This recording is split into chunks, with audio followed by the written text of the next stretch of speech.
സ്നേഹതീർത്ഥം ചാനലിലേക്ക് എല്ലാവർക്കും സ്വാഗതം. ഇതിനു മുമ്പേ ഞാനൊരു വീഡിയോ ഇട്ടിട്ടുണ്ടായിരുന്നു, നിങ്ങളെല്ലാം കണ്ടെന്ന് വിചാരിക്കുന്നു. അപ്പം അതിന്റെ ഒരു സെക്കൻഡ് പാർട്ട് എന്നുള്ള നിലയ്ക്ക് നമ്മൾ ബാക്കിയുള്ള കാര്യങ്ങളും കൂടെ വീഡിയോയിൽ കാണിച്ചു തരാം. വരൂ വീഡിയോയിലേക്ക് പോകാം.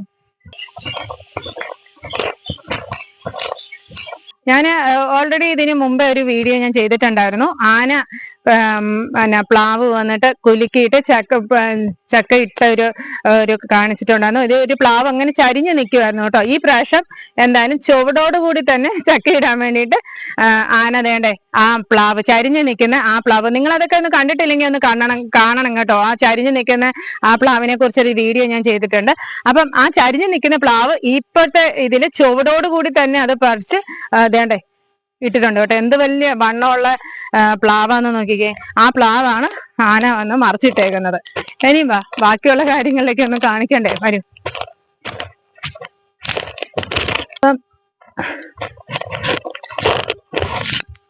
ഇതാണ് നമ്മുടെ പ്ലാവ് മറിച്ചിട്ട സ്ഥലം. അതുകൊണ്ടോ എന്ത് വലിയ പ്ലാവാണ് അത് മറിച്ചിട്ട്. ഇനിയിപ്പോ എല്ലാ വർഷവും വന്ന് ചക്കയിട്ട് തിന്നുന്ന ആ പ്ലാവ് മറിച്ചിട്ട് ഇനിയും ചക്കയില്ല, കുക്കയില്ല. മഴയും ചാറുന്നുണ്ട്. എന്തായാലും നിങ്ങളുടെ മുമ്പിലേക്ക് ഈ വീഡിയോ എത്തിക്കാൻ വേണ്ടിയിട്ടുള്ള തന്ത്രപ്പാടിലാണ് ഞാൻ. ഇതുകൊണ്ടോ കമുക് നോക്കിക്കേ. ഇതുകൊണ്ടോ ഇതിനകത്തൊക്കെ എന്താ തിന്നാനായിട്ടുള്ള ആനയ്ക്കെന്ന് അറിയില്ല. ഇതിനകത്തൊക്കെ എന്താ ആനയ്ക്ക് തിന്നാനുള്ളതെന്ന് എനിക്കറിയില്ല. അതുകൊണ്ടോ ഇന്നലെ രാത്രി വന്നിട്ട് മറിച്ചിട്ട് സാധനങ്ങൾ. അതുകൊണ്ടോ അതുകൊണ്ടൊക്കെ അതുകൊണ്ടോ കൂട്ട് നല്ല പച്ച വെള്ളമൊക്കെ. നിങ്ങൾക്ക് ഈ ഒരു ഏരിയ കണ്ടു കഴിഞ്ഞാൽ അറിയാം, ഒരു സാധനങ്ങളും ഇല്ല. എല്ലാം ഇഷ്ടംപോലെ കമുകുകളും വാഴയും ഒക്കെ ഇവിടെയായിരുന്നു, ഈ പ്രദേശത്തായിരുന്നു നട്ടിരുന്നത്. അതൊന്നുമില്ല. ഉള്ളതും കൂടെ ഇപ്പം നശിപ്പിച്ചുകൊണ്ടിരിക്കുകയാണ്. അപ്പം എല്ലാം ഇന്നലെ രാത്രിയില് ഇതെല്ലാം ഈ കമുകള് ഈ കാണുന്നില്ലേ, ഈ കമുക് ഇതുണ്ടോ, ഈ കമുക് ഇവിടെ കണ്ടില്ലേ, ഇതുകൊണ്ടോ ഇതെല്ലാം നല്ല പൂത്ത് കായായ കമുകുകളാട്ടോ. അതെല്ലാം മറിച്ച് ചുവടോടുകൂടി പിഴുത് പറിച്ചിട്ടേക്കുന്ന. എന്താ വൈരാഗ്യം ഈ ആനകൾക്ക്, എന്താണ് ഈ പറമ്പിനോട് വൈരാഗ്യം എന്ന് അറിയത്തില്ല. ഇത് കണ്ടോ ഈ പറമ്പ് നിങ്ങൾ നോക്കിക്കേ, മരുഭൂമി പോലെ കിടക്കുന്ന ഒരു 5-6 കാട്ടുമരങ്ങളും അല്ലാതെ വേറെ ഒന്നുമില്ല. ഇവിടെയായിരുന്നു നമ്മള് വാഴക്കൃഷി ചെയ്തോണ്ടിരുന്നത്, പച്ചക്കറി കൃഷിയും വാഴക്കൃഷിയൊക്കെ ചെയ്തോണ്ടിരുന്നത്. ഇപ്പം വെറും കാടും കംപ്ലീറ്റ് കാട് പള്ളകളായിട്ട് നിറഞ്ഞിരിക്കുക കേട്ടോ. കണ്ടോ സോളാറൊക്കെ ഉണ്ടായിരുന്നു. ഇപ്പൊ സോളാറിന്റെ എല്ലാം നമ്മുടെ ഇടിമിന്നലിനകത്ത് അതൊക്കെ കത്തിക്കരിഞ്ഞു പോയി. അത് വെക്കാനുള്ള ഒരു സാഹചര്യവും നമുക്കില്ല.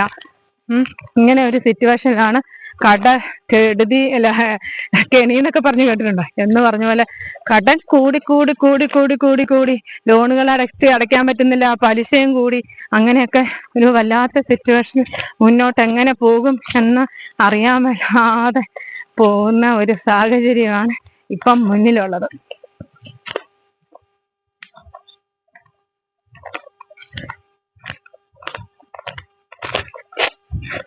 സോളാർ കമ്പിയൊക്കെ ഇട്ടിട്ടുണ്ട് പേരിന്, പക്ഷെ അതിന് ഇടിമിന്നലേറ്റ് അതെല്ലാം കത്തിക്കരിഞ്ഞു പോയി. അപ്പൊ അതിപ്പം വർക്കിംഗ് അല്ല. അതുണ്ടെങ്കിലും വലിയ പ്രയോജനമൊന്നുമില്ല. കാരണം ആന അത് ചവിട്ടി പൊട്ടിച്ച് ആണ് അകത്തോട്ട് കടക്കുന്നത് കേട്ടോ. ഈ ഒരു മാവിനെ കുറിച്ച് ഞാനൊരു വീഡിയോ ഇട്ടിട്ടുണ്ടായിരുന്നു. ആന ഇതുകൊണ്ട് കൊമ്പൊക്കെ വെച്ച് നല്ല കുത്തി ഇതുകൊണ്ടോ ഇതെല്ലാം ചില്ലകളെല്ലാം കൂടെ എടുത്തിട്ട് ഇതുണ്ടോ ഒരു മാമ്പഴ വീഡിയോ ഞാൻ ഇട്ടിട്ടുണ്ട്. ഈ മാവിന്റെ ചോട്ടിൽ നിന്നാണ് ആ മാമ്പഴ വീഡിയോ ഞാൻ ചെയ്തിരിക്കുന്നത്. ഇനിയും വന്ന് ഈ സ്ഥലത്തിനെ കുറിച്ച് ഒരു പ്രത്യേകതയും കൂടെ നിങ്ങളുടെ മുന്നിലേക്ക് ഒന്ന് എത്തിക്കാം കേട്ടോ. വരൂ. ഇതെല്ലാം മൊത്തം ഫുൾ കൃഷിയായിരുന്നു. ഇപ്പൊ കൃഷി എന്ന് വെച്ചാൽ നമുക്ക് കൃഷി ചെയ്താൽ ഒന്നും കിട്ടത്തില്ല. അപ്പൊ കിട്ടാതെ വെറുതെ കൃഷി ചെയ്ത് നമ്മള് പണിക്കാർക്കും ശമ്പളം കൊടുത്ത് ഈ സാധനങ്ങളൊക്കെ വെള്ളം ഒക്കെ ഒഴിച്ച് എല്ലാം വളർത്തി കൊണ്ടുവരുമ്പോ നമുക്ക് ഒന്നും നമുക്ക് കിട്ടാറില്ല. ആനകള് അത് 3/4 ഭാഗം ആകുമ്പോഴത്തേന് ആനകൾ അത് കൊണ്ടുപോകും. പിന്നെ എന്തിനാന്നും പറഞ്ഞ് ഇപ്പം കൃഷി ചെയ്യാനും ഒരു ഇൻട്രസ്റ്റ് ഇല്ല. അങ്ങനത്തെ ഒരു അവസ്ഥയിൽ കൂടി കടന്നു പോകുന്ന ഒരു അന്തരീക്ഷമാണ്. അപ്പം ഈ ഒരു സ്ഥലത്തിനെ കുറിച്ചുള്ള ഒരു കാര്യം ഞാൻ പറഞ്ഞുതരാം കേട്ടോ. ഇതാണ് നമ്മുടെ സ്ഥലം. ഈ പുഴ നടുക്കൂടെ ഒരു പുഴയുണ്ട്. ഈ പുഴയുടെ അപ്പുറത്തെ വശത്ത് ഫോറസ്റ്റ് ഏരിയയും നിങ്ങൾക്ക് കാണാം. അപ്പുറത്തെ വശത്ത് ഞാൻ ഈ ഒരു ആനത്തുരുത്ത് ഇതിലെ കൂടെയാണ് ആന വന്ന് പാസ് ചെയ്ത് ഇങ്ങോട്ട് നമ്മുടെ പറമ്പിലേക്ക് കയറി വരുന്ന ഒരു ആനത്തുരുത്താണ്. ആ കാണുന്നത് ഒരു ആനത്തുരുത്താ. അപ്പൊ അതിലെ കൂടെയാണ് ആന നമ്മൾക്ക് ഈ വെള്ളമൊക്കെ കുടിച്ച് ഇതിലെ കൂടെ ഒക്കെ പാസ് ചെയ്ത് ആന കയറി വരുന്ന വഴിയാണിത്. ഇതാണ് നമ്മുടെ ആനകൾ കയറി വരുന്ന വഴി. അപ്പൊ അപ്പുറത്തെ സൈഡിൽ കൂടെ വഴിയുണ്ട്, 2 വഴിയുണ്ട്. അതിലെ കൂടെയാണ് ആന കയറി വരുന്നത്. അപ്പൊ ഇത് നമ്മുടെ പറമ്പ്, അത് ഫോറസ്റ്റ് ഏരിയ. അപ്പൊ വെള്ളമൊക്കെ കുടിച്ചിട്ട് ഈ പറമ്പിൽ വന്നിട്ടാണ് ആനകളുടെ ലീലാവിലാസങ്ങള് ഈ പറമ്പിൽ വന്നിട്ടാ. ഒന്ന് നോക്കിക്കേ, എന്തെങ്കിലും ഉണ്ടോ എന്ന് നോക്കിക്കേ. ആ കമുകൊക്കെ നിൽക്കുന്നത് മറ്റുള്ളവരുടെ പറമ്പാട്ടോ, നമ്മുടെ പറമ്പല്ല. നമ്മുടെ പറമ്പ് ഇതുപോലെ തരിശു ഭൂമിയായിട്ട് ആ വെള്ളം ഒഴുകി ആ തിട്ടലയിലേക്ക് ചെന്നിടിച്ച് ഈ പ്രാവശ്യം നമ്മുടെ ഈ മഴയത്ത് ഇപ്പൊ ഒരു 2-3 ആഴ്ചക്ക് മുമ്പൊക്കെ നല്ല മഴയല്ലായിരുന്നോ? അപ്പൊ ആ മഴയത്ത് ഇടിഞ്ഞ തിട്ടിലാണ് കേട്ടോ. ആ തിട്ടിലിന്റെ തൊട്ടു മേളിൽ തന്നെയാണ് നമ്മുടെ അമ്മാവന്റെ ഒക്കെ വീട്. ആ തിട്ടിലിന്റെ തൊട്ടു മേളിൽ തന്നെയാണ്. അപ്പം അത്രയും ഇടിഞ്ഞിടിഞ്ഞ് ഈ ഒരു പോർഷനിൽ കൂടെ ആയിരുന്നു പുഴ ഒഴുകിക്കൊണ്ടിരുന്നത്. ഇപ്പം ആ തിട്ടിലിടിഞ്ഞ് അങ്ങ് കയറി മിറ്റം വരെ, ഏകദേശം മിറ്റം വരെ ആയിട്ടുണ്ട്. അപ്പൊ എന്തായാലും നിങ്ങൾ കണ്ടില്ലേ, ആന വരുന്ന തുരുത്തുകളെല്ലാം കണ്ടില്ലേ? അപ്പം ഇതിനകത്ത് ഇപ്പൊ മഴ ആയതുകൊണ്ട് ഇതുപോലെ വെള്ളം ഉള്ളത് ഇത്തിരിയും കൂടെ കുറവായിരിക്കും. സാധാരണ വെയിലുള്ള സമയത്ത് ഇത്തിരിയും കൂടെ കുറവായിരിക്കും വെള്ളം. അപ്പൊ ഈ വെള്ളം കുടിച്ചിട്ട് കാട്ടിലേക്ക് തിരിച്ചു പോകാണ്ട് ഈ നാട്ടിലേക്ക് കയറിയിട്ടാണ് അത് അക്രമം ചെയ്ത് നമ്മളെ ജീവിക്കാൻ അനുവദിക്കാതെ നമ്മൾ എന്ത് ചെയ്യും എന്നുള്ളത്. കാരണം ആർക്കും വീട്ടിലുള്ള അച്ഛനും അമ്മയ്ക്കൊക്കെ പ്രായം ചെന്ന മനുഷ്യരെ, അവർക്ക് ജോലിക്കൊന്നും പോയി ഒന്നും എന്താ പറയാ, ജോലിക്കൊന്നും പോകാൻ പറ്റാത്തൊരു സാഹചര്യം. 10-75 വയസ്സുള്ളതാ. അപ്പം നിങ്ങൾ ഈ ചുറ്റുപാട് അച്ഛനൊക്കെയാണ് ആൾക്കാരെ വെച്ച് കൃഷിയൊക്കെ ചെയ്തുകൊണ്ടിരുന്നത്. ഇപ്പൊ അതും ചെയ്യാൻ പറ്റാത്തൊരു സിറ്റുവേഷൻ. മുന്നോട്ട് എങ്ങനെ ജീവിക്കും എന്ന് അറിയാതെ മുന്നോട്ട് പോയിക്കൊണ്ടിരിക്കുന്ന ഒരു ഫാമിലി തന്നെ ഇവിടെ താമസിക്കുന്നുണ്ട്.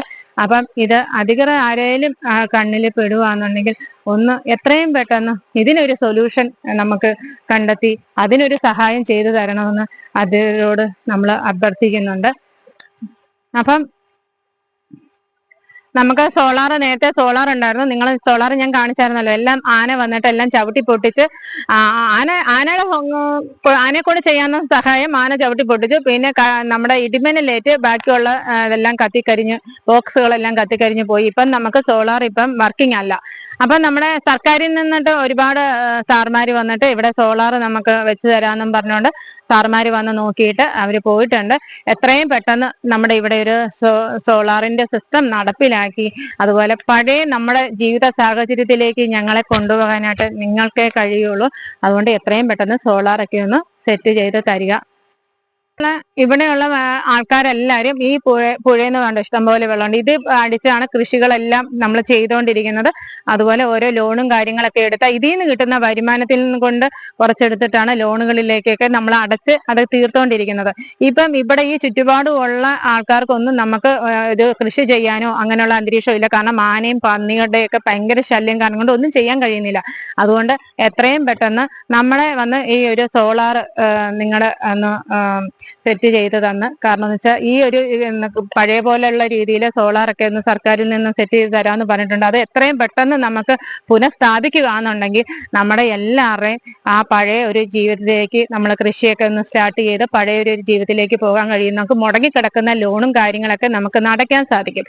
പക്ഷെ അത് നിങ്ങൾ ആരെങ്കിലും ഒന്നൊക്കെ കാണുന്നുണ്ടെങ്കിൽ ഒന്ന് ഷെയർ ചെയ്ത് ഒന്ന് അവരെ ഉദ്യോഗസ്ഥന്മാരുടെ കണ്ണിലേക്ക് ഒന്ന് എത്തിക്കുക, അവരുടെ അടുത്തേക്ക് ഒന്ന് എത്തിക്കാനായിട്ട് ഞാൻ വിനീതമായിട്ട് പറയുന്നുണ്ട്. അപ്പൊ നിങ്ങൾക്ക് നമ്മുടെ ഇവിടുത്തെ പ്രദേശങ്ങളും സ്ഥലങ്ങളൊക്കെ ഇഷ്ടപ്പെട്ടില്ലേ? ആന വന്ന് കയറി നശിപ്പിക്കുന്ന സ്ഥലങ്ങളാണ്. സ്ഥലം നല്ല സുന്ദരമായ സ്ഥലങ്ങളാണ്. പക്ഷെ ആനയും പന്നികളെയും കൊണ്ട് നമുക്ക് പറ്റില്ല ജീവിക്കാനായിട്ട്. അതുകൊണ്ട് ഈ വീഡിയോ ഇഷ്ടപ്പെട്ടെങ്കിൽ ലൈക്ക് ചെയ്യുക, ഷെയർ ചെയ്യുക. അടുത്ത ഒരു നല്ലൊരു വീഡിയോയുമായി വരുന്നത് വരെ നിങ്ങളുടെ സ്വന്തം വിനു. Bye bye.